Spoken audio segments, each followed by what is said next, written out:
ரெட்டலை தான் போடுவேன். நான் கட்சிக்காரன்.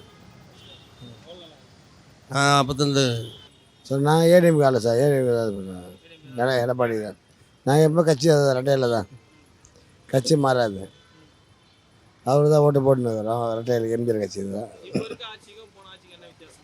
இப்போ ஆச்சுங்களா? இப்போ இருக்கிறது போயிட்டு இருக்குது. நம்ம ஏடிஎம் வந்தால் கொஞ்சம் நல்லா இருக்கும் எதிர்பார்க்குறோம். எனக்கு தெரிஞ்சு ஜெயலலிதா ஆட்சி வந்தாவே நல்லாயிருக்கும். இதெல்லாம் வேஸ்ட்டு திமுகலாம்.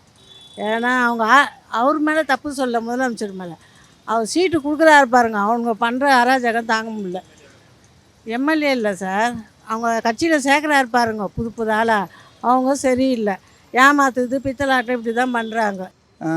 என்னுடைய பூர்வீக கட்சி வந்து அதிமுக தான். அதுக்கு தான் நான் சப்போர்ட் பண்ணுவேன். அது பரம்பரை எங்களுக்கு கட்சி. ஏன்னா நல்லது செஞ்சது கொன்னது எல்லாமே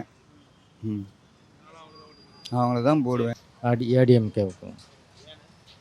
ஏன்னா ஆட்சி மாற்றம் இருந்தால் நல்லா இருக்கும். ஒருத்தரே ஆண்டுக்கிட்டு இருந்தால் அவங்க போக்குலேயே போய்கிட்டு இருக்கோம். மக்களுக்கு நல்லா செய்கிறது கொஞ்சம் நல்லா இருக்கும்னு எதிர்பார்க்குறோம். விஜய் சீமான் வந்து அவங்க கட்சி அந்த அவங்க ரசிகர்கள் மன்ற அவங்களுக்கு போடுறாங்க. நம்ம வந்து அதில் விருப்பம் இல்லை அவ்வளோ.